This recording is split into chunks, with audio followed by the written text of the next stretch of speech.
comme l'actuel dossier de Rafiou. Je suis désolé de faire... Bah oui. Aujourd'hui, tous les Guinéens, au lieu de supporter Rafiou, tous les Guinéens sont contre Rafiou. Alors que le problème, c'est pas entre Guinéens. Alors que le problème, c'est pas entre Guinéens. Si c'était entre Guinéens, je pouvais comprendre.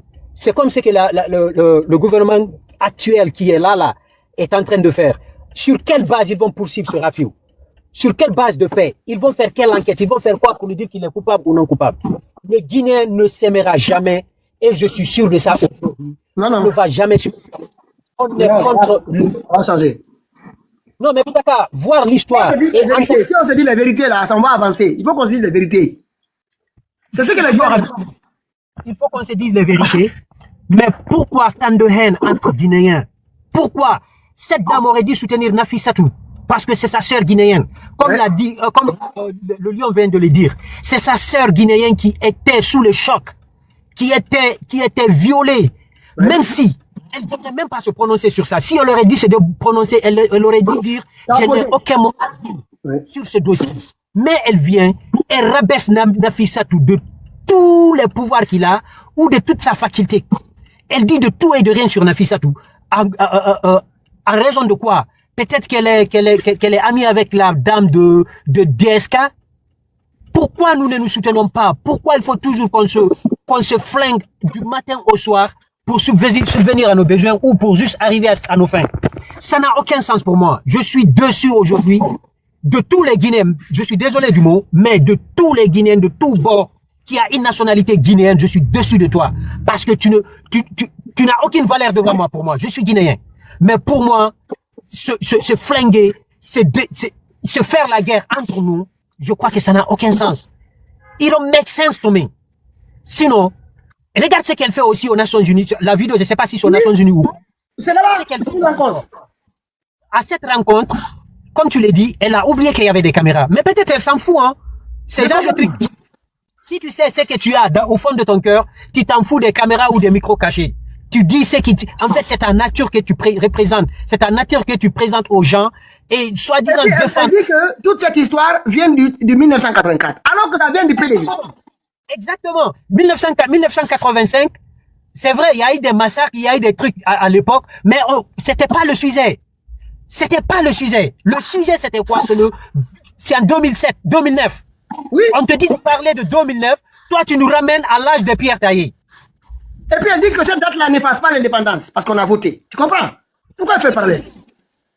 Toi, tu nous ramènes à l'âge de Pierre Taillé alors que peut-être c'est les dates qui sont justes. Il y a un lien entre les dates. Mais ça n'avait rien à voir entre les faits. Les événements, c'est pas les mêmes événements. C'est pas les mêmes personnes qui ont fait les événements, qui ont fait ces actes. Il y a eu c'est les mêmes dates, mais différents événements ou de personnes qui ont fait ces actes.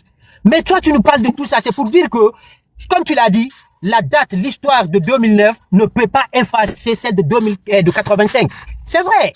Si on t'avait dit de parler l'histoire de la Guinée, tu allais commencer de 1950, disons à l'âge de colonisation.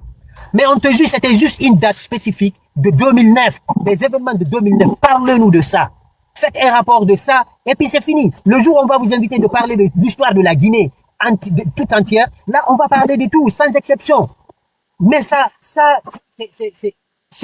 un échec pour moi aujourd'hui de s'appeler Guinéen parce qu'on ne s'aime pas. C'est tout à fait... On part à l'envers en fait, on part à l'envers.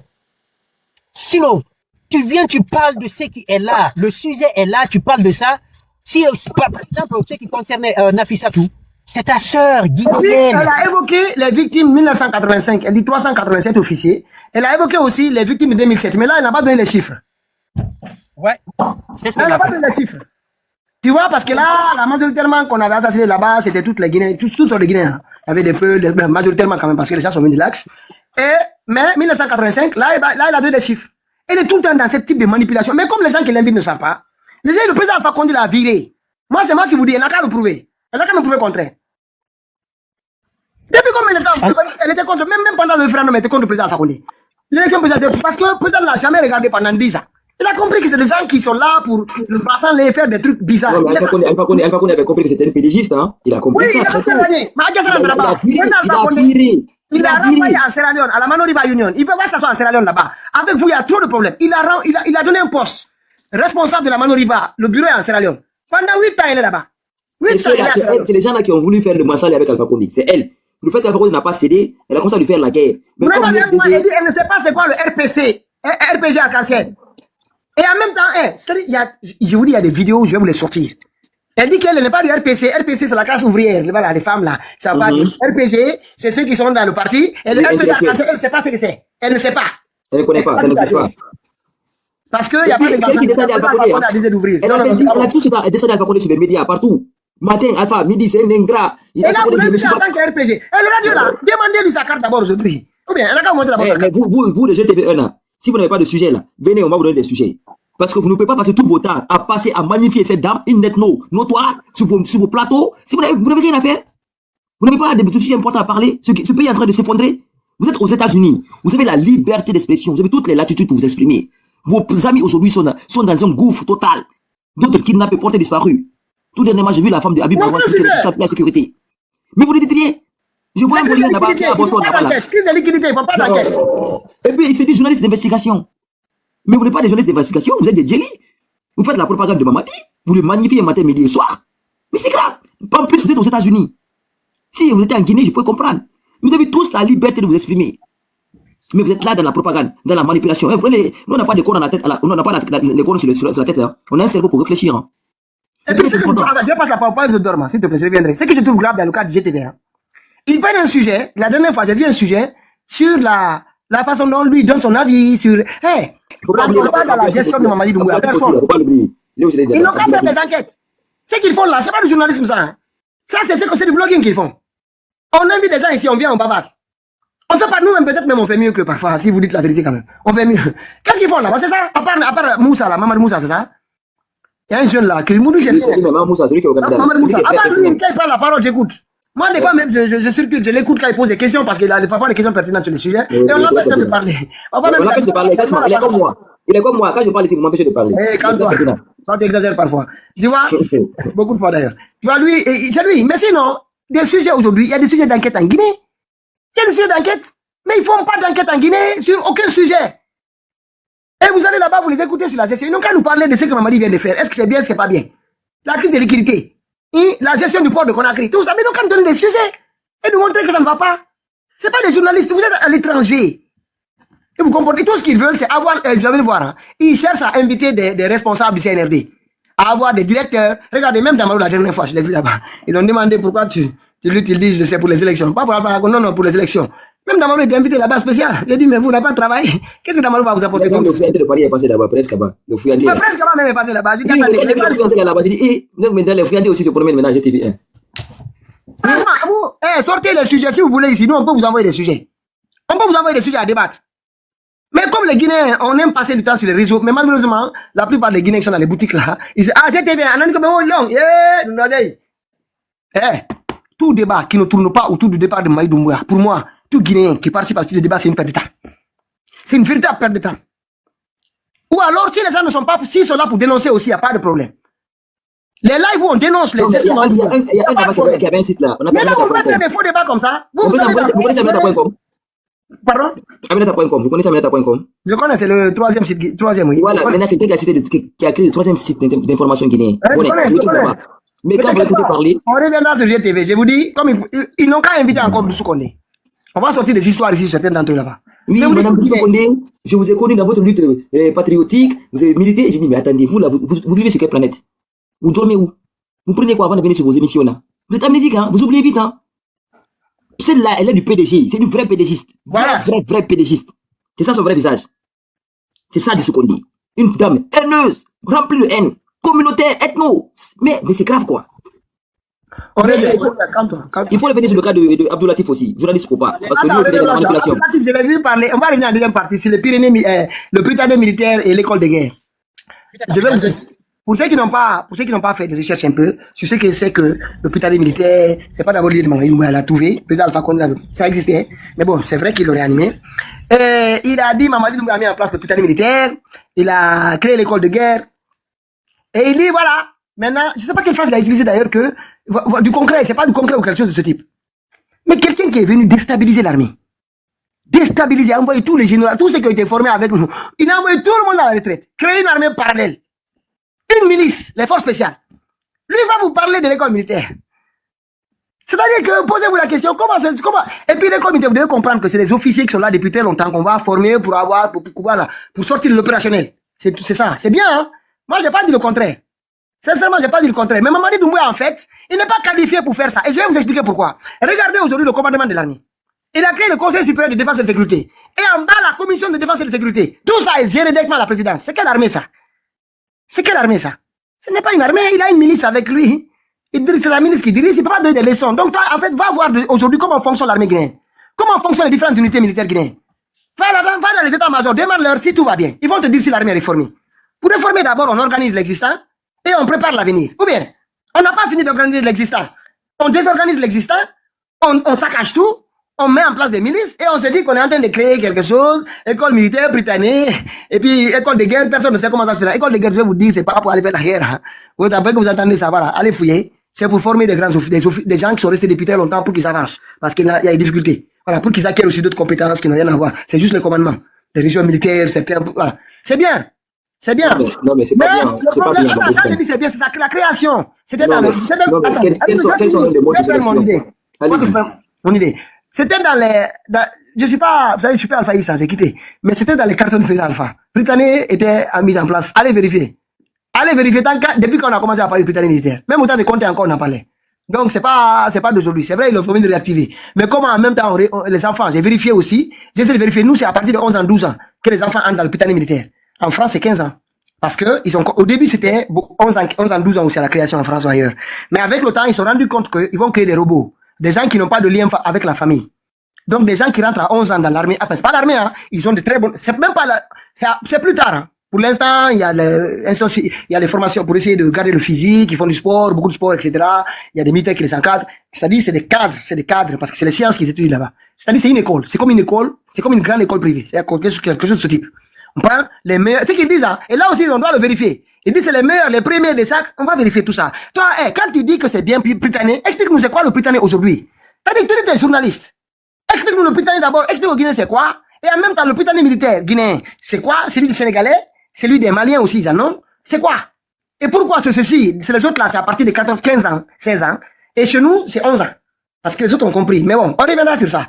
Et je vois maintenant un journaliste qui n'a pas fait d'enquête dessus, c'est même pas comment tout ça est financé, dans quelles conditions, y compris ces enfants-là qu'on dit, les premiers de chaque région, ils viennent, on ne sait pas si c'est les bons enfants qu'on prend, on ne sait pas.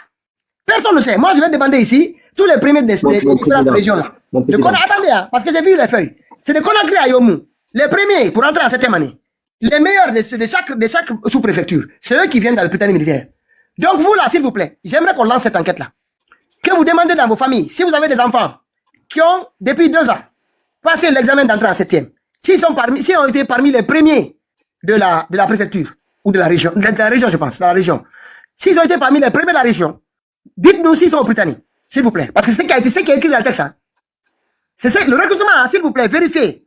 Si vous n'en avez pas, mais il est fort possible que vous ayez quelqu'un dans votre famille. Parce que moi, j'ai l'impression qu'ils ont pris leur famille, leurs enfants.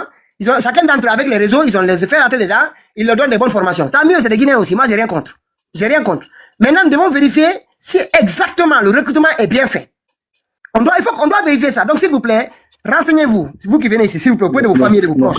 Attends, je vais finir ça. Si vous avez quelqu'un dont l'enfant a été parmi les meilleurs en entrée, c'est l'entrée à 7e année. Hein. S'il fait partie, dites-nous, est-ce qu'il a été admis au Britannique militaire? Parce que normalement, il fait partie des enfants qui doivent entrer au Britannique militaire. Voilà, on va revenir dessus parce que toi, tu te dis, tu nous a dit ici que Tidjane Goïta a été recherché, nous on le voit député ici. Voilà.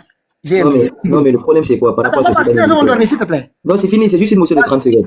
C'est que le problème c'est quoi? C'est quoi le mode de sélection de ces enfants? Non, c'est ça le mode de sélection.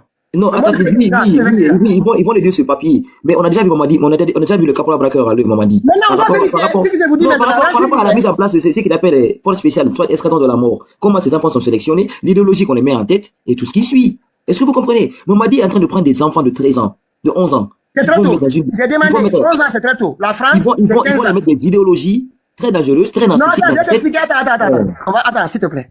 En fait, moi, je veux savoir aussi les officiers qui sont responsables du Britannique. Parce que j'ai vu les noms, hein, on est en train de vérifier. Si franchement c'est les officiers recommandables, Vraiment recommandable. Parce que c'est pas des enfants encore à qui on apprend à tirer avec des armes. Voilà, ils vont pas voir ça tout de suite. Ils font la mathématique, ils font le français, l'histoire, la géographie, ils sont bien formés, etc. Voilà, c'est ça. C'est comme une grande école. C'est ce que je vous dis en fait. C'est comme une grande école. Ils n'ont pas les moyens là aujourd'hui. C'est de la propagande. Maintenant, attends, s'il te plaît, je vais finir. Nous, ce que nous demandons à Abdoulatif, parce qu'il a apprécié l'existence du Britannique, personne ne se raconte, sauf si c'est pas un Guinéen. Sauf personne ne se raconte. Maintenant, dis-nous, aujourd'hui, qu'est-ce qui se passe là-bas? Le recrutement, on va faire une enquête quand même. Va nous dire des enfants qui sont arrivés, ils viennent d'où? Des Zérokouré, de Lola, de Dalaba, de Kissidougou, voilà, de Breka. Dis-nous d'où viennent les enfants. Est-ce que c'est les bons enfants? Va faire les enquêtes là. C'est à ce moment que tu vas venir nous dire est-ce que le Britannique est bien ou pas. C'est qu'on attend, mais tu fais du popa. M. Mohamed, allez-y, après on va. Je reviens s'il te plaît, une minute. On va passer à M. Mohamed s'il est là. Mais vraiment, faisons attention. Nous, en tout cas, comme vous nous dites ici tous les jours qu'on s'attaque aux gens, ils sont devenus des ingérables, des ennemis de la nation, vous allez dire ça jusqu'à demain. Ça, c'est votre problème. Moi, je vous ai dit, même si Baour nous a beaucoup appris, j'ai quitté le alphaïsme. C'est vrai. Je ne soutiens plus. J'ai quitté complètement. Mais le alphaïsme, quand même, n'a qu'à quitter ma tête. La façon dont fonctionner Alpha Condé, ça n'a pas quitté. Non, attends, il faut que sa façon d'aller par le pouvoir, en gagnant les élections démocratiquement en 2010, moi, c'est ce que je vais faire aussi. De la même façon. Même s'il y a 18%, je vais tout faire. Comprenez, moi, je sais que le président Alpha, et puis voilà, sa détermination, tout ça, moi, je vous dis ça, c'est ancré dans mon cerveau. Ça marche, ça part plus. Ce que je dis, comme il est encerclé par des ennemis, il ne comprend pas. Nous, on lui a parlé, il n'écoute pas, et on a compris que les gens là, c'est pas les bonnes personnes. Donc, on les laisse. En attendant, nous, on fait la lutte. Que lui, nous, on fait la lutte. On continue l'alphaïsme autrement. Voilà. Mais ça veut pas dire que, parce qu'on a dit, parce que ça ne m'a appelé, oui, t'as quitté Alpha Condé, je dis oui, j'ai quitté. Mais c'est pas parce que je l'ai quitté que, ce que je retiens de lui est parti, ou en tout cas, ce qu'il a pu me transmettre peut-être de loin, sa façon de faire. Et mon frère, 18%, on gagne les élections. Mon frère, je vais le faire dans ce pays, croyez-moi. Et personne ne me dira le contraire, que c'est pas bon. Le premier, il va voir. Vous comprenez? Donc, nous, on comprend comment ça se passe. On a compris. C'est ça qui, tapoter. Ou bien vous avez peur. C'est pas aujourd'hui, hein. Pour l'instant, notre objectif, c'est une transition. Mamadi tombe. Croyez-moi, en tout cas, le mouvement qu'on va créer, franchement, je vais passer la parole là. On a mis en place le mouvement. On demande à tout le monde, même si vous êtes des Mamadi Doumbouya, à partir du moment où si vous voulez quitter, venez. Le mouvement s'appelle Mamadi doit partir. On n'a même pas allé loin. Mamadi doit partir. MDP. Les logos vont sortir, on va travailler dessus. Et notre objectif, Mamadi chute. Nous, on va être là à côté. Des militaires, là, on va les approcher pour ne pas leur dire, pour pas que les gens viennent, non, pas de décret pour personne. Ce qu'on leur dit, on regarde. On va s'assurer que dans ce pays, les élections, ceux qui vont participer, ils participent à des élections propres. Et je vous dis franchement, il y a une nouvelle société civile qui va sortir ici. Comme FNDC ne peut pas travailler, nous, on le fera. Mais notre objectif, d'abord, c'est ça. Maintenant, après, peut-être le premier tour, si c'est lui qui vient, il ne sait pas, pourquoi pas essayer? On essaiera après, si c'est lui qui vient, il ne fait pas l'affaire. Nous, tout le monde sait qu'on a participé à une bonne transition. En tout cas, on a tout fait pour que la transition se passe bien. Pour que celui qui sort victorieux, ça soit celui qui est désigné. Voilà, à partir de là, on a quand même un bilan. Et puis la lutte contre Mamadi, on a quelque chose quand même après. Mais pas tout de suite. Franchement, c'est ça l'objectif dans un premier temps, vraiment. C'est de se battre, mettre en place le mouvement, que tout le monde se met ensemble, qu'on commence à s'organiser, qu'on a ici, y compris à Conakry dans les trucs clandestins, pas violent pas violent. Mais, voilà, essayer de transformer un peu l'idée, quoi. Et les manifestations ici, nous, on a décidé. Notre mouvement, nous, on ne fait aucune manifestation, on ne fait aucune demande de manifestation. Ni en France, en tout cas, nous, en France, ici, quand on va faire, vous allez voir, on fait une manifestation non déclarée. Non déclarée. Non déclarée. Et à chaque fois, il y aura un officiel devant nous. Non déclaré. On ne rentre pas dedans. On va aller en confrontation avec Mamadi. On nous a dit que Idi Amin est arrivé. Bienvenue, Idi Amin. On m'a expliqué. J'ai vu d'abord, tu n'as pas le courage. Parce que tu es un poltron. Si tu étais un homme courageux, tu allais au moins informer les Guinéens. Tu parles du rassemblement là-bas. Il fallait informer les Guinéens. Nous dit, voilà, tel jour, on m'installe en tant qu'ambassadeur. Mais tu viens en 4 minutes, tu rentres là-bas, tu fais 2 ou 3 vidéos, on envoie à la RT. Même la RTG a été informée. Les Guinéens en France ne sont pas informés. Tu te caches de quoi? Pourquoi tu te caches? Donc, nous, on va t'écrire. Je te dis, hein, dans la semaine prochaine, on va t'écrire une lettre. On souhaite te rencontrer sans violence. Il n'a même pas dit, non, on n'est pas violent. On n'est pas violent. On va t'écrire pour te rencontrer. On a des questions à te poser sur ton arrivée ici en France. C'est quoi ton rôle? Réellement. Parce que moi, j'ai fouillé. Mamadi n'a pas besoin de toi en France. Tu es zéro. Tu es zéro, Idi Amin. Maman, je te dis ici, parce que là-bas, je te dirai pas ça, parce que tu seras en France. Parce que tu as beaucoup de dents. J'ai peur que tu me mordes, quoi. Donc, puis en face, j'ai pas le courage, parce que pour le respect, pour ta personne, je peux pas te dire en face. Mais je te dirais ici, sauf si tu pousses le bouchon là, je serai obligé. Si c'est pas le cas, on va parler avec respect. Mais je te dis, toi là, tu es zéro. Mamadi t'a envoyé en France. Maman, il n'y a pas besoin de toi ici. Vous négociez rien. Sa femme est là. Lauriane est là. Lauriane, elle fait partie de la gendarmerie. Mardi-chef, logis-chef, bien installé dans le renseignement. Le renseignement français, c'est la gendarmerie. Donc, ils n'ont pas besoin de toi pour négocier quoi que ce soit ici. Tout va être fait par Lauriane. Et puis, Lauriane, c'est pas une civile. Hein. Pour dire, c'est une civile, donc elle a besoin de militaires. Elle n'a pas besoin de toi. Elle a fait une formation de gendarme. C'est elle qui va gérer ça. Tu seras là, toi, tu es venu ici pour que nous, on t'humilie. Parce que Mamadi a voulu t'humilier jusqu'au bout. Et puis, à côté de ça, Mamadi va te surveiller. Si tu rencontres un politicien, il y aura compte rendu. Tu manges dans tel restaurant, il y aura compte rendu. Tu rencontres telle personne. Ici, là, c'est pas Cuba. Si c'est Paris. Paris, qui est surveillé comme du lait sur le feu. Sauf si la France décide de dire, Mamadi, on est fatigué, vraiment, c'est trop compliqué, vous te remplace. Et là aussi, on va déclarer la guerre avec eux. Non, dis ni toi ni lui. Mais toi, comme Mamadi t'a envoyé chez nous, on veut te rencontrer d'abord dans la politesse pour que tu nous expliques c'est quoi, pourquoi tu es là. Parce que nous, on a déjà notre idée. Hein. On a déjà notre idée. Tu es devenu notre gâteau ici. Tu comprends? Et j'ai dit à tout le monde, nous allons être les seuls à enfariner les ambassadeurs ici en France. Ici. Si. Si je vous dis, vous allez voir ça. Moi, je n'ai pas peur de garde à vue. On l'a fait au temps de président Alpha Condé. 2012, 2011, on l'a fait ici. Moi, j'ai fait une fois, la deuxième fois, j'ai pu me faufiler entre les... C'était à BHV, l'hôtel de ville. J'ai pu me faufiler, donc ils m'ont pas vu. Je suis allé regarder. Bon. Mais certains sont partis quand même. Ils sont partis avec certains d'entre eux. Ça arrive. Et ici, il n'y a pas de Kalachnikov ici. Tout ce que tu peux, c'est prendre quelques matraques avant qu'on mette la main sur toi. On n'est pas... ce qu'on dit, c'est non. C'est non. Voilà. Donc, quand on va le faire en France, nous, on va faire des manifs. On ne va pas faire des manifs à tel endroit. On entend tel peu à tel endroit, on va le trouver là-bas. On va le trouver là-bas où il se trouve. On va le trouver. Je n'ai pas besoin de 50 personnes, 50 000 personnes. Billahi. Pour les opérations coup de poing tranquille, sans violence, avec la farine ou autre, on a besoin, billahi, 20 jeunes. Moi, j'ai besoin de 19. À chaque fois, c'est là. 19 jeunes. Fleur de l'âge, 19, 35, 40 ans. Voilà. S'il vous plaît, sans violence. 15 personnes, tu connais. On descend, on va les trouver tranquillement, la farine, on le filme là-bas, on s'en va. Très souvent, quand on fait les manifs aussi, c'est pour les voir, les filmer et partir. C'est ça qu'on fait, nous. On ne fait pas autre chose. On sait aussi comment on rentre à l'ambassade. On l'a été une fois. Même si, bon, à un moment, on m'avait interdit d'aller là-bas. J'avais une interdiction, je le dis ici quand même aujourd'hui. J'avais une interdiction quand on a saccagé, à l'époque, quand le président Alpha. Au début de la présidence du président Alpha, quand il y a eu des problèmes ici, on nous a interdit quelque temps là-bas. Bon, il y avait dans le papier. Mais après l'interdiction, il y a un délai. Après le délai, là, c'est fini. Et bon, comme moi, c'est compliqué. Je ne vais pas revenir sur tout ça. Mais s'il vous plaît, si on le fait à Paris, vous aussi, on va le faire partout. Bilal, le mouvement là, son objectif, c'est ça. Si on ne s'organise pas, on ne pourra rien. N'allez pas dans les endroits où on fait des débats comme Mamadi gère la Guinée. S'il critique Mamadi, restez. S'il parle de sa gestion, restez. Mais des débats inutiles là, ou des gens qui se mettent à dire des choses qui n'intéressent pas le départ de Mamadi, pour moi, ça n'a aucun sens de rester. Et là, je vais donner une minute. Désolé d'avoir gardé longtemps la parole. Je vais passer aux autres. Et puis, la dernière partie, c'est là, c'est ce qui s'est passé au foot là. Une minute. Et puis aussi voilà, c'est là.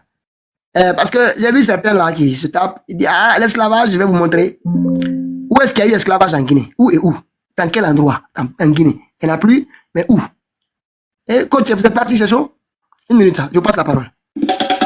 Après ça, pour calmer le jeu. Capotez! Le peuple n'en peut plus. Le Guinéen n'est plus le front de commerce de personne. Capotez! Jamais les yeux devant le braquage de notre Guinée continent. Jamais, on ne change pas de langage et de vocabulaire au gré des intérêts. Jamais, on va pas boucler nos bouches par peur des fusils. Jamais, non. On refuse le silence devant leur boussole qui a perdu le nord. À mon lancer. Aujourd'hui là, c'est la prendre à l'aise. Le peuple est fatigué, on a compris l'homme. On a compris. Merci Fatmata, merci. Chez nous au quartier, un pied dedans, un pied dehors. C'est toujours dehors, on t'a vu. Libérer le plancher, t'as compris le message maintenant? Tant mieux pour toi, sinon la facture sera salée. La réponse sera sans appel. On dit à Moulin, fais bouger de là, à Moulin, fais on ne veut plus de faux jetons. Avec nous, la Guinée va se lever. Le peuple dit démocratie. Le peuple est debout. La liberté est en marche, on marche.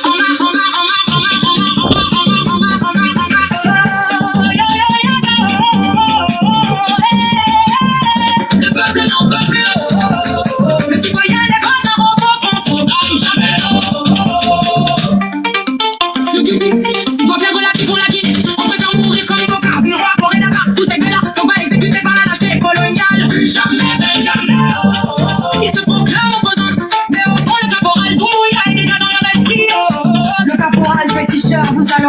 descente, quoi. Alors des opposants comme toi, Merci, Famata, merci. on dit jamais, jamais, jamais. À mon enfego, tout ça pour masquer. À Moulanvé. De grands mots. Mais au fond du cœur, au fond du quartier, on connaît la vérité. Ils attendent juste leur décret, leur part du gâteau à délier.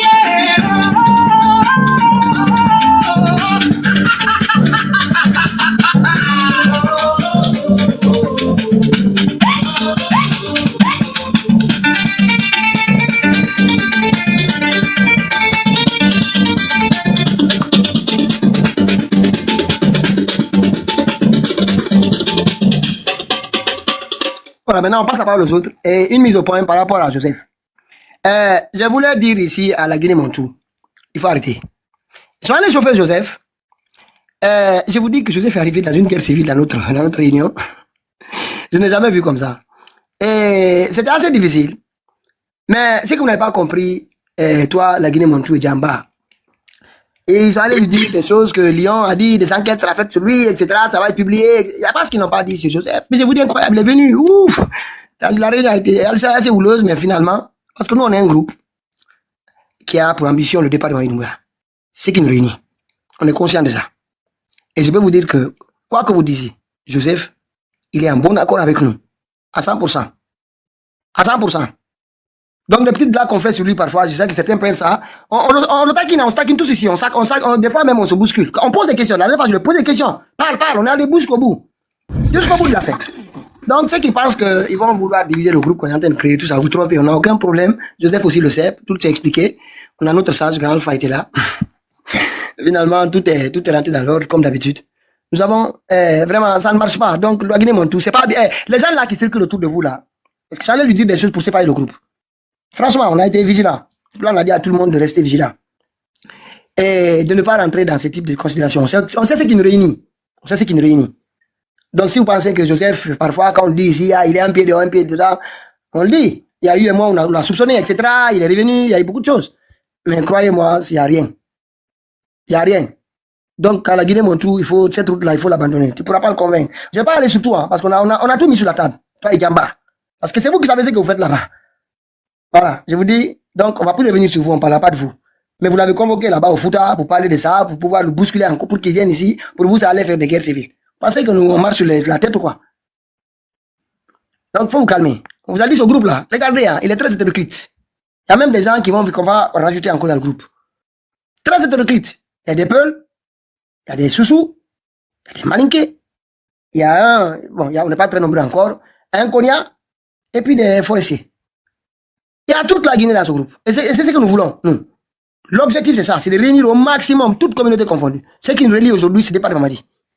Et par ceux qui veulent aller encore dans les partis politiques, pour rester dans les partis politiques, tout en militant, vous allez dans vos partis. Nous, on va rester là pour que la transition se passe. Croyez-moi, c'est ça l'objectif. On va se faire entendre. Croyez-moi, ce groupe qui est parti là, vous allez vraiment savoir que nous sommes sérieux. Faites-moi confiance. C'est pour cette raison qu'on essaie de voir le maximum de Guinéens qui partagent les mêmes avis que nous. Les mêmes avis.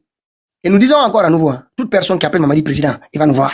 Qui que tu sois, Mamadi sera putschiste. Si vous ne pouvez pas l'appeler, vous l'appelez Mamadi. Il n'est ni autorité, ni pouvoir, ni rien. Il est putschiste. Si vous ne pouvez pas l'appeler caporal ou putschiste, vous l'appelez Mamadi Doumbouya. Passez. Voilà. Vous posez la transition si vous avez transition. C'est tout. Monsieur Touré, allez-y, hein, avant qu'on va passer là. On va rapidement passer sur ce cas-là. Il nous empêche même de traiter les autres sujets maintenant. Allez-y, continuez, je vous suis. Je reviendrai après pour parler je porte le rouge après. Ok, exactement. Il va nous présenter ça. Mbi Baldé, tu es là? Sinon, je passe à Maréchal. Ça fait des jours quand même. Maréchal, c'est un bon juriste. Il n'a pas besoin de le dire, je l'ai senti dans ses interventions ici. Il n'est pas là. Maréchal, vous êtes là? Oui, je suis là. Allez-y. On va passer rapidement. Avant tout, d'abord, je vous félicite pour votre engagement et votre combat face à l'injustice et surtout d'éclairer les lanternes de nos concitoyens. Le premier sujet qui portait sur la dame Toussou, bon, auparavant, je me faisais d'une idée, c'est aujourd'hui même que j'ai découvert réellement ce qui se cachait derrière elle. Et franchement, nous devons t'encourager et te remercier pour ça. Parce que c'est comme ça, dans la transparence. Il ne s'agit pas de se faire des illusions ou d'avoir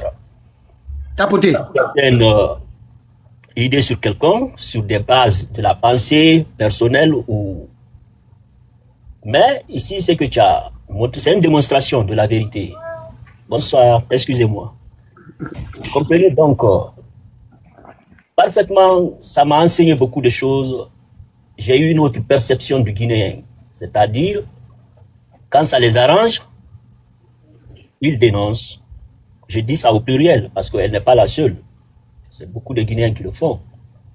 Mais quand il s'agit d'un repli communautaire ou identitaire, c'est autre chose. La raison n'a plus sa place.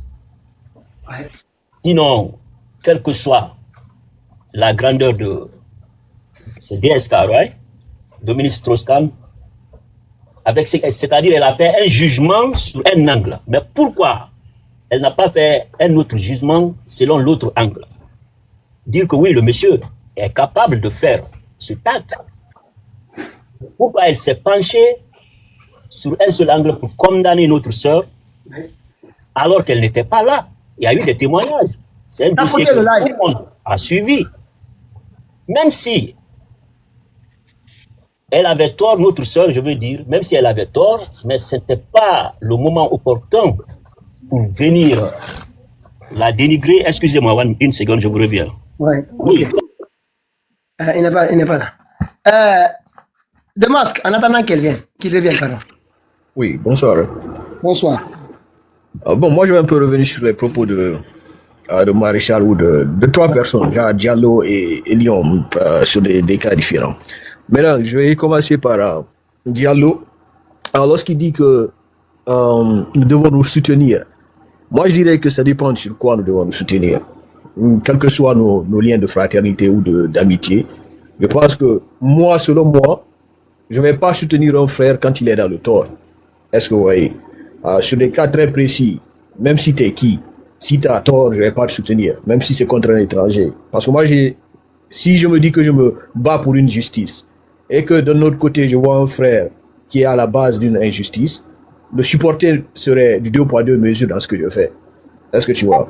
Sur la dame de Nafissatou, moi, je ne sais pas réellement ce qui se passe parce que je sais pas parmi nous aussi qui est-ce que a la latitude ou bien a le pouvoir de savoir réellement ce qui s'est réellement passé.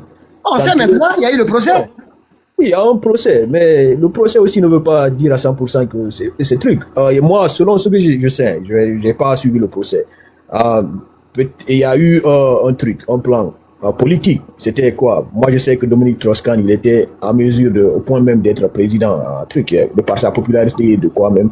Et il y a des dires qui sont stipulaient que c'était une manigance, c'était une stratégie pour l'empêcher d'être président. Et que maintenant, la sœur a été utilisée par rapport à ça. Est-ce que tu vois? Je ne sais pas si c'est vrai ou pas. Maintenant, s'il s'avère que cela était vrai, est-ce que tu vois? Quel que soit pour moi le degré ou bien le lien que j'ai avec cette dame-là, je ne pourrais pas la soutenir dedans.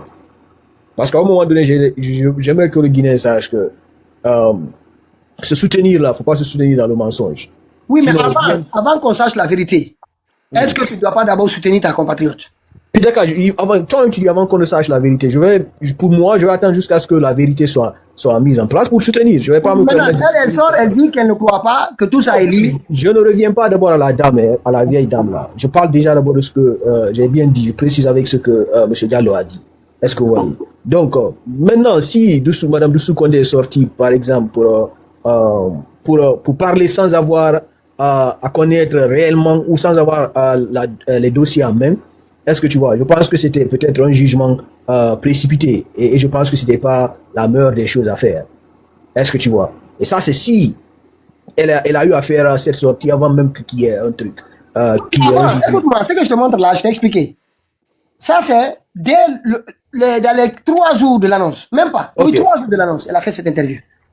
Ok, donc si c'est ainsi, je pense que c'est... Non, j'ai pas aussi la maîtrise de ce dossier. Moi, je veux juste dire que j'ai rebondi sur ce que monsieur Truc a dit, le frère Diallo. Est-ce que tu vois? Donc pour moi, si c'est ainsi, la dame là, elle doit pas. C'est une erreur fondamentale, c'est une erreur grave même et tout. Donc, mais de l'autre côté aussi, j'ai entendu aussi Lyon, par exemple, dire que parler des dégâts là, dégâts de GTV1. Tu sais, moi je vais vous dire une chose, Pitaka. On n'a pas à forcer les gens à comment travailler. Ça veut dire ils ont leur émission. Dire que si vous n'arrêtez pas d'inviter telle personne ou telle personne, nous allons faire ça. Mon frère, c'est-à-dire que c'est leur émission. Ils font ce qu'ils veulent de leur émission. Maintenant, s'il y a peut-être un dérapage, nous aussi on a notre panel, ici on vient, on parle de cela, mais dire que il faut arrêter d'inviter telle personne, c'est comme si on allait à une menace et tout. Et moi je pense qu'on n'a pas le droit, on n'a pas cette capacité, on n'a pas ce poids de dire à quelqu'un d'autre de ne pas inviter telle personne sur un panel. Est-ce que tu vois? Bien sûr qu'on en parle tout le temps. Attends, on n'a pas le droit d'avoir un avis? Tu as un avis, mais tu n'as pas le droit de dire... qu'on a donné. Attends.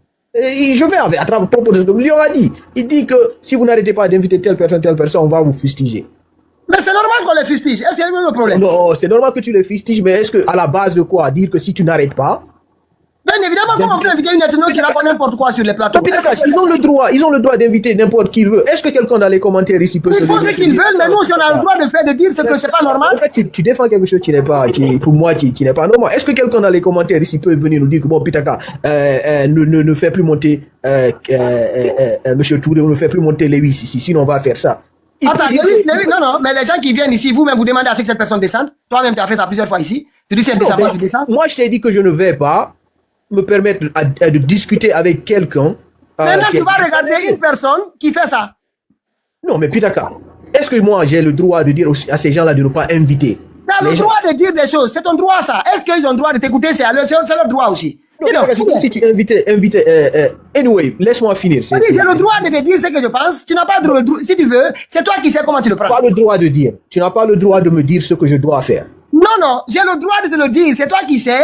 Si tu l'acceptes ou pas. Ok, anyway, c'est ta façon de voir. Il y a une règle de droit qui m'interdit de dire ça. C'est ta façon de voir les choses. Moi, je donne mon avis sur la chose. Maintenant, pourquoi des fois tu dis quand on monte des gens ici, ils doivent descendre, tu descends? Moi, je t'ai dit que je ne vais pas discuter avec quelqu'un qui soutient le CNRD. Mais là-bas maintenant, attends, oui, le CNRD. Mais cette dame-là, c'est une loi c'est une règle que j'ai voulu qu'on suive, une ligne que j'ai voulu qu'on suive. Je n'ai pas imposé à le faire. Je t'ai dit que moi, je ne peux pas me permettre de discuter avec quelqu'un qui supporte le CNRD. C'est ce que je t'ai dit. Et je t'ai dit que maintenant, si on doit le faire, on doit, sur cette ligne-là, on ne doit pas laisser la personne monter. C'est tout. On a le monopole du panel. Est-ce que tu vois? On peut ne pas laisser quelqu'un monter. Cela est différent de dire que non, toi là, tu ne dois pas inviter quelqu'un d'autre. Non, on n'a pas dit quelqu'un d'autre. Une personne nuisible. C'est ce qu'on dit. Ok, anyway, Pitaka, comme je l'ai dit, moi c'est comme ça que je vois les choses. Est-ce que je peux avoir une émotion après? C'est très important. S'il te plaît, il faut qu'on passe ça. Vas-y. Non, parce que là, je n'arrive pas à comprendre la façon de concevoir les choses des masques. Parce que moi, je suis responsable de mes propos, mais je suis pas responsable de la façon dont tu comprends les choses. C'est très important. J'ai été clair et net. Tu dis que c'est pas possible qu'on donne la parole à ce genre de femme. Parce que les propos qu'elle tient, c'est des propos très dangereux. Tapoté. Artiste de la haine.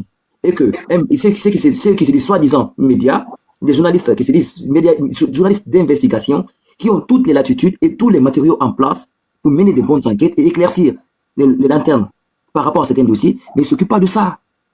Mais quand tu parles d'ici déjà, que tu n'es pas prêt à discuter avec des gens qui soutiennent le CNRD, mais dans ce média dont tu parles aujourd'hui, avec quelqu'un qui soutient le CNRD là-bas, Mordicus, qui fait la propagande de Mamadi Doumbia matin, midi et soir, mais on vous parle des journalistes qui sont là pendant que, des soi-disant, la presse aujourd'hui, elle est piétinée.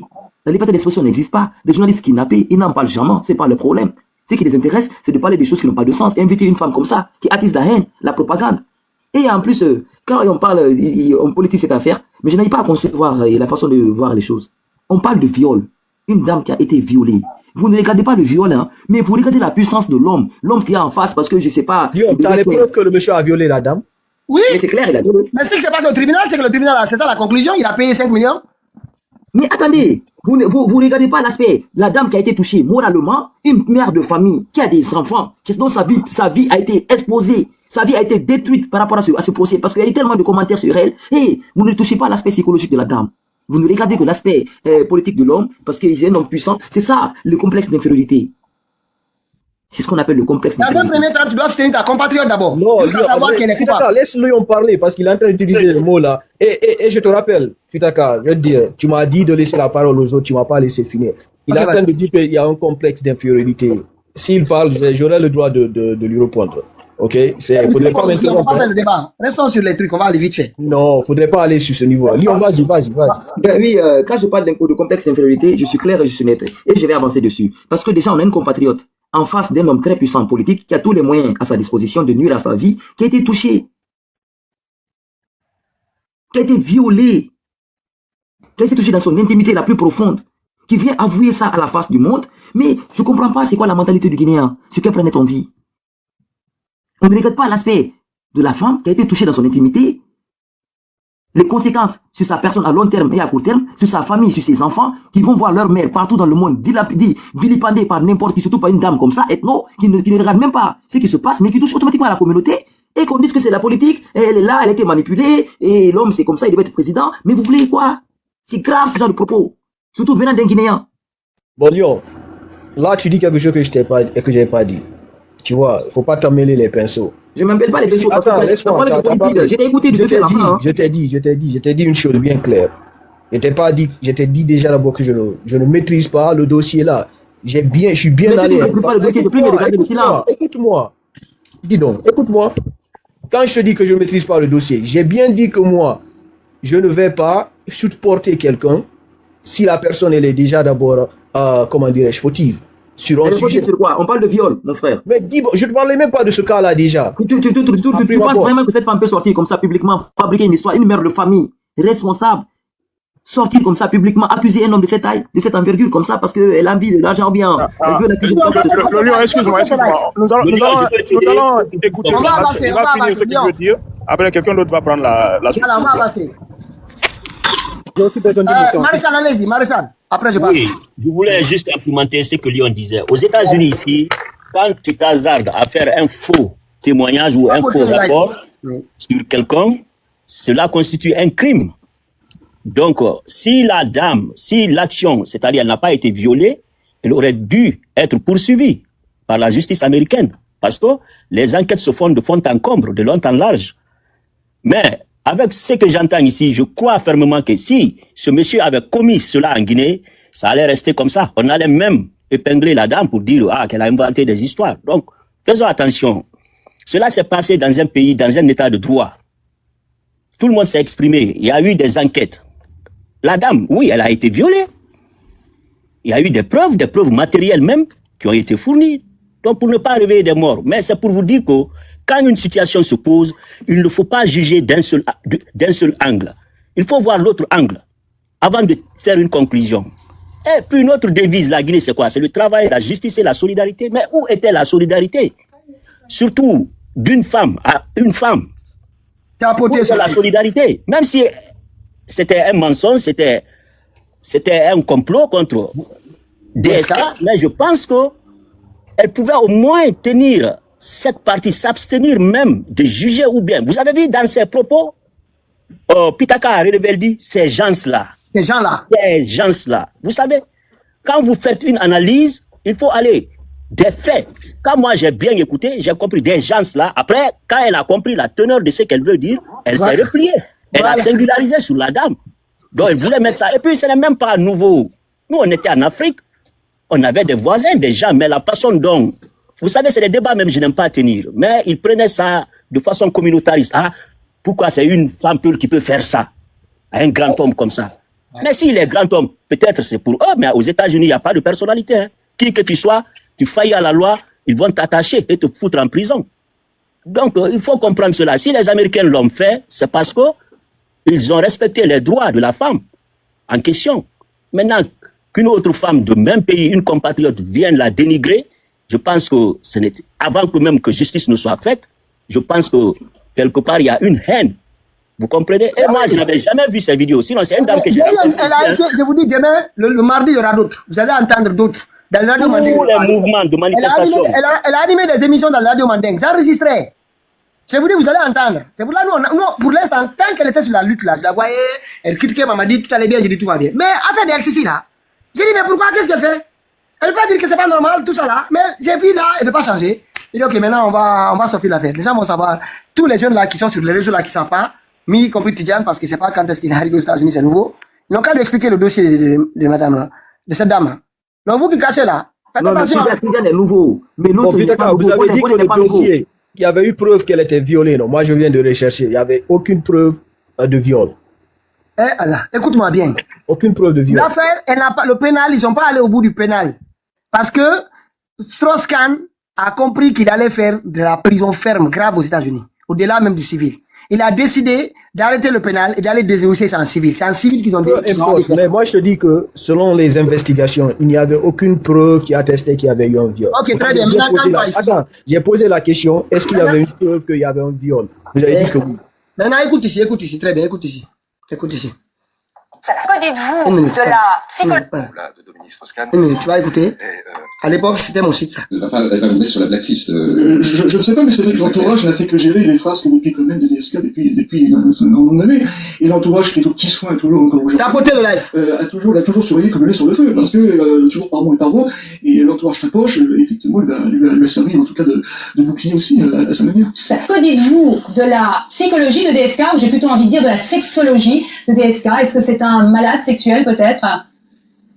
Alors évidemment, aujourd'hui, on n'a pas assez d'éléments dans ce sens-là. Ce qui est clair, c'est que depuis longtemps, c'est un homme qui va au-delà de la séduction, visiblement, qui est donc plutôt du type même à la limite de l'harcèlement, et qui a effectivement un rapport aux femmes qui est parfois inquiétant. C'est quand même étonnant qu'il a besoin parfois d'aller au-delà de la séduction, c'est-à-dire d'aller au-delà de faire des comportements même harcelants. Les faits auraient eu lieu selon le New York Times dans la nuit du vendredi 13 au samedi 14 mai dernier, la veille donc de l'agression présumée de Nafissatou Diallo. D'après le journal, Dominique Strauss-Kahn aurait proposé séparément à 2 employés du Sofitel de le rejoindre dans sa suite. Les 2 femmes auraient décliné l'invitation. On savait déjà que ce vendredi 13 mai, l'ancien patron du FMI avait aussi sollicité une réceptionniste. Ce que le New York Times révèle en plus, c'est l'existence d'une vidéo filmée par une caméra de l'hôtel, cette même nuit précédant l'arrestation de DSK. Sur cet enregistrement, le verre est monté dans un ascenseur vers 1h20 du matin, avec une femme qui ne travaillait pas au Sofitel. Cette dernière a été identifiée, mais refuse de dire aux enquêteurs ce qu'elle y était venue faire. Dans ce cas, vous n'avez pas simplement affaire à quelqu'un qui a de l'argent, mais aussi à quelqu'un qui a une femme qui travaille dans les médias. C'est vraiment très compliqué pour cette jeune femme dans cette affaire. Et elle n'avait aucune idée qu'elle allait se retrouver dans une telle situation. C'est pour ça qu'elle a besoin de nous, mais pas seulement nous qui faisons partie de sa communauté, mais vous aussi, les médias, pour qu'elle soit sûre d'avoir un procès juste. Quand il s'agit d'une présomption d'innocence, c'est quand même un principe, je crois, dont on ne doit pas discuter. C'est vrai, un principe parfaitement légitime et il n'y a pas de nuance à avoir dans la présomption d'innocence. Le fait de ne pas beaucoup parler de la victime, mais pitié, essayons de respecter probablement ce qui est en ce moment sa grande souffrance. Si vous avez peut-être lu l'article dans Le Temps, je ne parlerai pas du Temps, mais hier, on se rend compte qu'on la mentionne, mais qu'on respecte une très grande souffrance. Il ne faut surtout pas qu'elle risque la malheureuse d'être traitée comme a été en son temps la victime de l'affaire Polanski, où on avait toujours l'impression qu'elle demandait qu'on l'arrête et que la presse y revenait ne s'occupant absolument pas des intérêts, de la sensibilité ou de quoi que ce soit en ce qui concernait la victime. Le journal du dimanche nous apprend sur son site internet que la jeune femme aurait été placée au Sofitel par l'International Rescue Committee, l'IRC, une association au-dessus de tout soupçon, créée par Albert Einstein dans l'entre-deux-guerres et qui aide les réfugiés politiques à trouver un emploi en France. Qu'est-ce que vous en savez? Est-ce que vous avez rencontré Dominique Strauss-Kahn? Non, écoutez, vous avez l'ensemble des journalistes féminines françaises qui ont pu croiser Dominique Strauss-Kahn. Il y en a plein, des témoignages aujourd'hui dans les journaux français qui vous disent toutes quand même que ça fait des années qu'il y avait un moment que Dominique Strauss-Kahn avait tendance quand même à pousser. Nous pensions que la procédure était en bonne voie. Et d'un coup, on a entendu qu'on préparait un arrangement, qu'on allait laisser partir Dominique Strauss-Kahn. Mais eux disent qu'il n'y a plus rien, qu'il n'y a plus d'affaires. Alors, c'est pourquoi nous avons ressenti le besoin de vous dire, de rappeler que cette femme est une personne. Nous voulions mettre un visage sur cet individu. Je suis ici parce qu'en tant que personne et que femme, je combats pour les exclus, sans distinction de couleur, de sexe, d'ethnie ou de religion. Tout le monde a le droit à un procès, c'est clair et net. À l'issue de la rencontre avec les avocats de la défense, Dominique Strauss-Kahn restait poursuivi. Mais imaginez, ce qu'elle devait faire à l'époque, c'était de sortir soutenir Nafissatou quand même. Pas de dire à la télévision africaine partout. Moi, je ne parle pas de ça. Elle a tout à fait tort de faire cela. Moi, je ne parle même pas d'elle. Parce que ici, là, je te dis, j'ai bel et bien demandé, est-ce que la justice a prouvé que le monsieur il avait eu bel et bien viol? Maintenant, et dans cette vidéo, je t'explique clairement. En aucun cas, il a dit qu'il avait eu viol. Écoute-moi. Toutes les preuves de l'accusation concordaient sur une condamnation de Dominique Strauss-Kahn. Il n'avait aucun moyen de s'en sortir. Toutes les preuves sont là. Va regarder. Moi, il y a beaucoup d'émissions, les liens que j'ai envoyés, les verras. Quand il a compris qu'il n'allait pas s'en sortir du pénal, ils ont négocié pour abandonner le pénal, aller négocier en civil. C'est ce qui s'est passé. Donc, du coup, le procès pénal n'a pas abouti. Il s'est arrêté. Peu importe l'issue. Pitaka, il faut lui dire. Au niveau du civil, s'il a accepté de payer cette somme-là, pardon?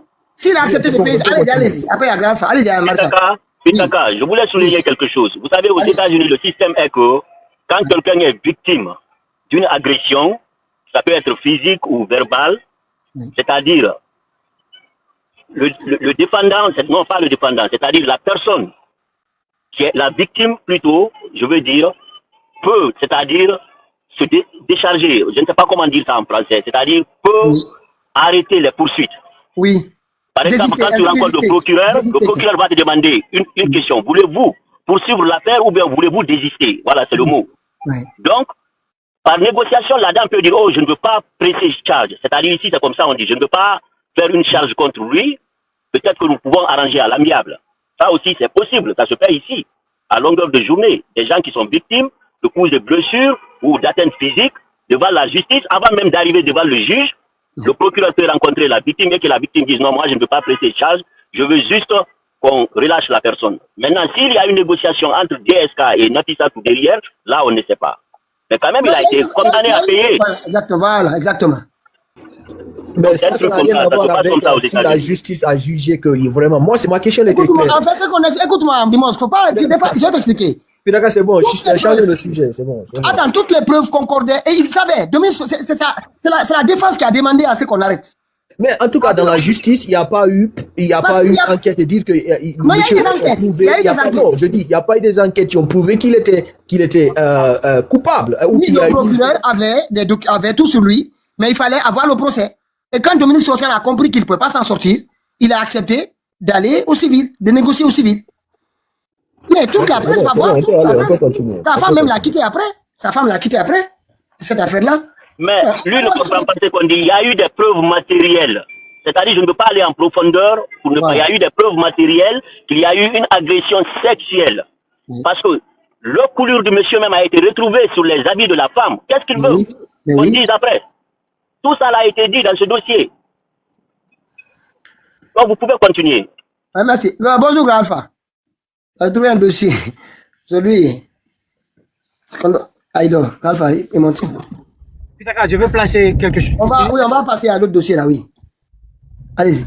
Tapotez le live, on est encore à 54 000. Eh, dis donc.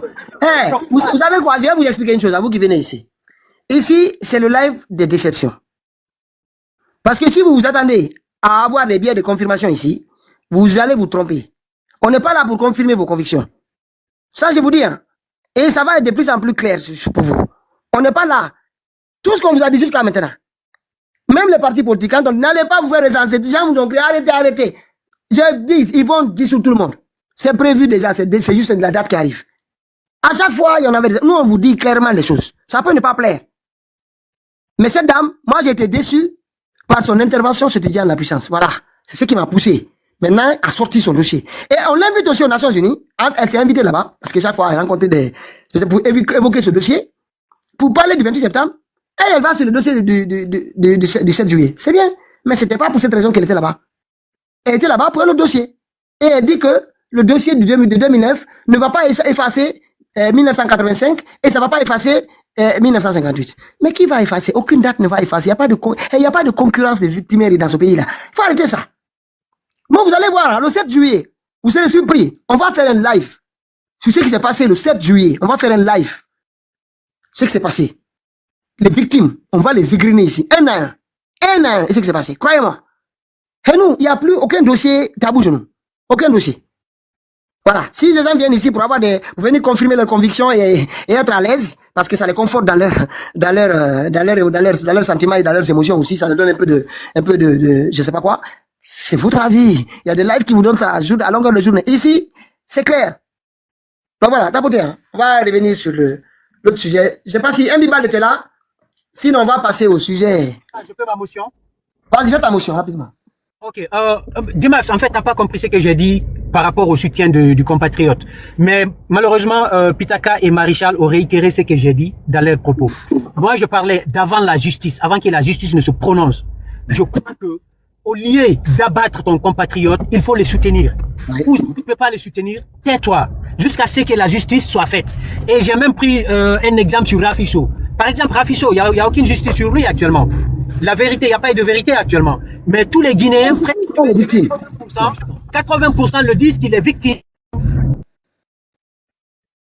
justice, c'est de ça que je parlais, Pimox, pour que tu comprennes. Mais si la personne elle est coupable, non, je vais jamais soutenir un coupable, quelqu'un qui a fait des crimes ou qui a fait quoi que ce soit. Non, moi je parle en tant que citoyen, quand il y a des problèmes, surtout c'est des problèmes internationaux, tels que le cas de Nafissa ou le cas de Rafiou, c'est des cas similaires. Moi je pense bien que la dame là-dessous ne devrait pas parler comme ça de Nafissa. Parce qu'il n'y avait pas eu de justice en ce moment, au moment où elle a parlé. Je suis tout à fait d'accord avec toi. C'est-à-dire, c'est un faux pas. Moi, je dis seulement dans le sens où peut-être il y a eu d'abord aucune justice ou bien on n'a pas eu à faire d'abord un jugement. Je pense que là, dire que c'est parce que c'est mon compatriote, je vais soutenir. Tu dois noter jusqu'à ce que maintenant qui est. Non, attends. Surtout quand ta compatriote est victime, affaire de viol. Quand même, t'as pas compris. Est-ce que tu comprends ce que je dis? Par exemple, on te dit que bon, voilà, telle personne a fait ça. Tu peux pas te permettre de dire, sans savoir, chercher d'abord à savoir ou attendre qu'il y ait un jugement.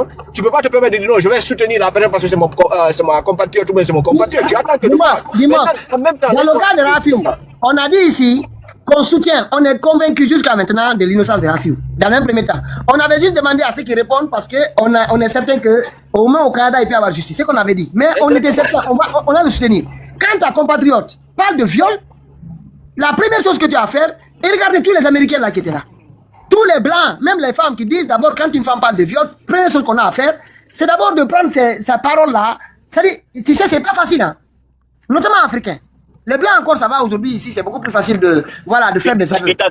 Il faut lui dire que DSK, sa femme, l'a soutenu durant tout le processus. C'est pas parce que sa femme l'a soutenu que moi je vais soutenir tant qu'il n'y a pas de... En fait, on a deux façons de voir les choses. Non, dis-moi, c'est pas parce que sa femme l'a soutenu. Moi, je dis que je préfère être neutre jusqu'à ce que je sache ce qui s'est vraiment passé avant de faire un jugement. C'est ma manière de faire les choses. Si la personne est accusée, tu connais pas la devise de la Guinée, c'est travail de solidarité. Pitaka, cette solidarité-là, alors que je vais faire un mauvais jugement, moi je suis pas dedans. Non, c'est pas un mauvais jugement. Tu l'accompagnes jusqu'à ce que la justice prouve sa culpabilité. En ce moment-là, être neutre jusqu'à ce que la justice prouve sa culpabilité, mais je vais pas me précipiter dans un truc. C'est ma manière de faire les choses, c'est tout. Quand tu es neutre et que tu ne sors pas faire des communications sur ça. Les autres vont faire contre elle. Laisse-moi. Quand tu es neutre, ce qui veut dire que tu ne vas pas sortir faire une communication, non? Tu vas te taire et attendre. Maintenant, celle-là, elle a fait une partie prise. Elle a préféré sortir parler au lieu d'être neutre parce qu'il n'y avait pas... Tu m'as pas compris. Celle-là, je ne parle pas d'elle. Je sais qu'elle a faussé sur toute la lignée. Est-ce que tu vois? Elle ne doit pas sortir fustiger son truc. Ça, c'est anormal. C'est aberrant de faire cela. Tu ne peux pas sortir fustiger ton compatriote. Voilà. C'est ce qu'on ne s'est pas compris. Voilà. En tout cas, moi, une chose est certaine. Non, moi, je ne soutiens pas un criminel, jamais de la vie. En tout cas, le compatriote ou la compatriote.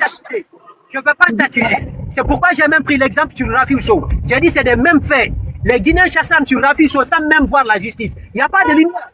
Rafiou Sow, le jour où si tu n'es pas neutre, tu n'as rien à dire. Tais-toi. En tant que Guinéen, parce que c'est un cas international. C'est pas entre Guinéens. Vous voyez? Parce que il y a plein d'exemples. Il y a nos compatriotes qui sont tombés dans les autres pays. De un, l'État guinéen ne s'est jamais prononcé. De deux, la population guinéenne n'a jamais parlé de ça, n'a jamais manifesté pour dire qu'il faut qu'il y ait justice pour le compatriote qui est tombé dans un autre pays. C'est de ça que je parlais. Si tu ne soutiens pas, reste neutre. Je suis d'accord avec toi. Mais ne sors pas prendre une partie prise. Il ne faut pas faire une partie prise, c'est tout. Vous savez, dans ce cas de figure, l'autre compatriote, elle était victime. Elle n'est pas accusée. Ça, vous devez faire la différence. Nous pouvons être solidaires d'une personne qui est victime. Maintenant, quand la personne est accusée, c'est là que nous pouvons faire les abstentions, c'est-à-dire nous retenir jusqu'à ce que la justice soit rendue. Mais elle était victime. Et puis, ils ont fait sortir des preuves. Elle-même, elle a témoigné. Il y a eu des témoignages autour. Qu'est-ce que vous voulez? Vous voulez qu'on la laisse à elle seule? Nous devons être solidaires. L'accompagner même. C'est comme ça. Tu dis ces gens-là, à cause de l'argent. Et vous savez bien, en Guinée, quand on dit l'argent, voilà, on sait à qui on pense. C'est-à-dire qu'elle avait tous les codes dans son... cette dame, je vous dis, vous allez voir les émissions de Radio Manding et au chaque jour. Elle était venue là-bas, il y a eu un débat. J'espère que vous qui faites ça là, vous allez voir. Mais nous, on attend seulement. Peut-être qu'il y aura d'autres. Il y aura des salves. Voilà. Maintenant, grand frère, je pense qu'il est en train de... Il dort. Voici le dossier. Il est là. Aujourd'hui, franchement, ce sont ces dossiers-là. Malheureusement, c'est mal. Mais bon, c'est dimanche quand même. Je pense que le dimanche, on va peut-être se permettre. Voilà. C'est le dossier ici. Avec, notamment maintenant, il y a eu deux autres jeunes qui sont rentrés dans la danse. il y a Moïse Gaza. Moi, je le vois de temps en temps, parce que surtout quand il critique l'islam, hein. Le petit là, je ne sais pas, hein, mais l'océan là, je ne sais pas si l'océan bouffe les cerveaux des enfants pour traverser, mais vraiment, parfois, certains d'entre eux, ils arrivent à abîmer, hein. Ils arrivent à abîmer, hein. Moi, je vous dis en même temps que tous ceux qui ont traversé la Méditerranée là, avec des bateaux, vraiment, parfois, j'ai un peu de clémence j'ai un peu de tolérance sur leur fonctionnement. Parce que je ne sais pas si les gens l'ont traversé dans ce désert-là jusqu'à être ici. Parce que moi, je le vois, il sait lire, il est bien. Hein. Je le vois, des fois, il lit le Coran, il est là. Enfin, je le vois. Hein, Et en même temps, je le vois parler de l'islam et du prophète Mohammed. Je dis, qu'on a un compagnie. Quand tu m'as comme il faut dire, il y a un problème. Moïse Gaza, il va mettre fin à sa carrière. Peut-être qu'il a choisi de faire un autre métier. Hein. Mais c'est pas comme ça. C'est pas comme ça qu'on dit au revoir. Ça fallait dire au revoir. Ça fallait dire bien qu'il tu fais ça doucement. Ouais, d'accord. Bon. Eli Kamano a fait 26 ans de célébration de son truc ici. Bon, il y a eu 14 personnes. Mais quand même, il l'a fait, tu vois. Parce que ce que tu fais là, surtout quand tu as commencé à vraiment dépendre, je ne sais pas d'où c'est venu ça. Les sacrés Pitaka, 14 personnes. Bonsoir tout le monde, bonjour tout le monde. Depuis les 14 personnes, à part vous, Eli Kamano a disparu. Donc le jeune là, le petit là, Moïse Gaza, je l'ai écouté vraiment, je ne vais pas mettre ici les propos que je l'ai entendus sur l'islam, Faute Mohammed, mélangé avec les arabes. Et je vais vous expliquer. Fiala, mais quand nous femmes dans l'islam, oui. Islam est arabe, n'a gotou. Je ne sais pas, peut-être vous ce que vous avez compris. Hein. Si vous prenez le comportement des arabes, vous dites que ça, c'est ça l'islam, vous vous trompez. Prenez les textes sont là. Vous n'avez pas besoin d'un arabe pour ça. Hein. Donc, il ne faut pas voir le comportement des Saoudiens, le comportement je ne sais pas, d'un Égyptien, même ceux qui sont au Maghreb ici, un Algérien. Tu vois son comportement, tu dis c'est ça l'islam. C'est pas ça l'islam. Tu dis c'est Mouloud. Il faut dire son nom, c'est Mouloud. Alors, c'est Mouloud qui se comporte comme ça. C'est pas l'islam, ça. Donc, je vois le petit là, ces derniers temps. Je vous dis, ceux qui ont, en fait, ils ont traversé le désert là avec l'Algérie, Maroc, ils ont tellement subi de la violence parce que les Arabes, le Maghreb là, on le connaît. Hein. Jusqu'à maintenant, en Tunisie, on voit ce qui se passe. La violence que nos parents subissent là-bas, Algérie, ça va maintenant. Mais en Tunisie, c'est autre chose, c'est du pogrom contre nos parents. Il y a même une vidéo que je vais vous montrer au cours du live. Donc, tous ces jeunes là qui ont traversé là-bas, ils ont une haine contre les Arabes. Je vous comprends, les Maghrébins, je vous comprends. Moi, je vous comprends. Mais s'il vous plaît, dissociez ça avec l'islam. Dissociez ça avec l'islam, ça n'a rien à voir. Pour vous prouver, il y a des Arabes chrétiens. Allez au Liban ou en Égypte. Il y a des Arabes chrétiens. Si l'islam et l'arabe, c'est la même chose, pourquoi il y a des Arabes chrétiens? Donc, il ne faut pas. Et je le vois comme ça parce qu'ils ont eu des problèmes avec des Maghrébins, des Maghrébins, donc ils ont traversé chez tous les Arabes, l'islam, ils ont tout mélangé. Donc, ça va. Bon, moi, je l'ai écouté ici, j'ai trouvé qu'il a eu dans tous les sens. Et avant, ce qu'il a dit sur l'islam, là, c'est plus grave que ce qu'il a dit sur avec des peuls. Moi, ça m'a même pas choqué. C'est pour cela, peut-être, ça m'a pas trop choqué. Mais moi, non, puis tonton. Le doigt en doude, ça, il faut qu'on le dise. Le malaise là, il existe. Moi, j'ai un frère, mais on l'a mis famille. Parce que on est obligé de parler de nos familles. Mon papa, son teint et Mamadi Doumbouya, ils ont le même teint. Il est peu là. Il a le même teint. Je vous dis, Mamadi Doumbouya, mon père a le même teint que Mamadi Doumbouya. Certes, sa maman, elle ressemblait, je ne sais pas, elle était très claire, donc du coup, il y a eu des enfants. Et il a des frères qui sont clairs. Sa soeur, elle ressemble à une métisse. Lui, il ressemble à Mamadi Doumbouya. Au sein de la même famille. Je ne sais pas pourquoi on dit les peuls clairs, les peuls. Et puis, c'est pas les seuls clairs. En 1725, il y a eu deux peuls. Pour parler et pour le bordel. Allez regarder, moi j'ai lu des articles là, Lina. J'ai été là-bas. Ceux qui ont le chance, allez voir. Il y a quand même, on a accès à quand même à 2 ou 3 trucs quand même. Ah bon. Oui, il faut y aller, vous pouvez quand même trouver. Donc, franchement, j'ai vérifié ça. On doit vraiment faire beaucoup. C'est pourquoi quand je vois le jeune là, ils sont en train de s'agiter. J'ai l'impression parfois, il y a quand même un peu de méconnaissance de l'histoire. Et c'est ce qui vraiment nous envoie à la situation dans laquelle. C'est pas seulement l'histoire, c'est que le Madvin Diané, il avait commencé à l'abbé autant que Alpha Condé. Il a mis l'abbé à feu à ça. Moi, une fois ici, je pense qu'on avait invité un fédéral de l'UFDG. Je pense que c'était au panel d'un des jeunes là, en tout cas d'un des jeunes, c'est pas tant de l'UFDG. On l'avait invité là-bas. Et on lui a posé la question. C'était Larry, hein, c'était Larry, le maire de l'abbé. C'est eux qui avaient été de la mairie de l'abbé. Ils lui ont demandé comment ça se passe entre vous et les préfets du président Alpha Condé. Il dit, nous, depuis qu'on a été nous, donc on a en 83, quand les élections législatives sont passées, les élections locales, mais crois-moi, tout se passait bien entre nous et les préfets et le gouverneur. C'est pour cela il a même cité des projets, des projets qu'on a pu mettre en place pendant le temps qu'eux, ils étaient à la tête de la mairie de l'abbé. Parce que je l'ai bien écouté. Il dit tout se passait bien jusqu'à l'arrivée de Madifin Diané. Dès que le président Alpha Condé a envoyé Madifin Diané à l'Abbé, tout a changé. Les préfets ont changé de ton, les sous-préfets ont changé de ton, les policiers et les gendarmes ont commencé à être de plus en plus nerveux, et puis la tension s'est montée, il y a eu des enfants qui ont perdu la vie. Donc Madifin Diané, ce qu'ils sont en train de faire là, c'est lui qui est en train de faire tout ce que vous voyez là. C'est lui qui est derrière ça. Et ce qu'ils ont fait en Guinée forestière là, pour créer entre notamment les Guerzé et les Konya, c'est la même chose qu'ils veulent faire encore ici. C'est la même chose, créer des problèmes au Fouta-Djala. Mais en même temps, moi je vais dire quand même à Moïse Gaza, et j'ai écouté aussi Dian Diallo, parce qu'on m'a envoyé des vidéos. Ça, il faut qu'on clarifie ça. Le problème de terre. C'est important d'en parler. Hein. Je vais vous dire, encore à nouveau, moi Pitaka, je parle de moi, de Boké jusqu'à Yomo, dans ce pays-là. Il n'y a plus de distribution de terre. Tout ce qui reste à faire, c'est de délimiter. Parce que là, souvent, il y a des conflits. La limite, toi, c'est ici. Non, tu as déplacé. Non, nous, on était là. Non, cette partie-là, c'était à nous. Donc, tout ça, on peut régler devant les tribunaux. On peut régler toutes ces questions-là devant les tribunaux. Les tribunaux existent pour ça. Par contre, dire que quelqu'un va se lever, aller chez moi, dire que parce que j'ai 3 kilomètres, que j'ai hérité de mes parents, de mes arrière-grands-parents. Sauf si l'État guinéen découvre que sous cette terre-là, Boualtapé, là où moi je viens là, si l'État découvre que sous cette terre-là, il a de l'or, il souhaite exploiter l'or, il me dit, vous, votre village là, vous partez. Il n'y a pas de problème. Il n'y a pas de problème. Si un jour l'État décide, voilà, ce type, je ne sais pas, une grande infrastructure, où là, comme ce qui, par exemple, quand l'État il soit petit. Quand l'État il soit petit, il y a eu des villages qu'on a déplacés. Les gens aujourd'hui qui sont dans les difficultés, hein, ils sont beaucoup, hein. Moi je vais revenir sur ça. Il y a des gens qui sont en difficulté aujourd'hui. Pourtant, c'est eux qui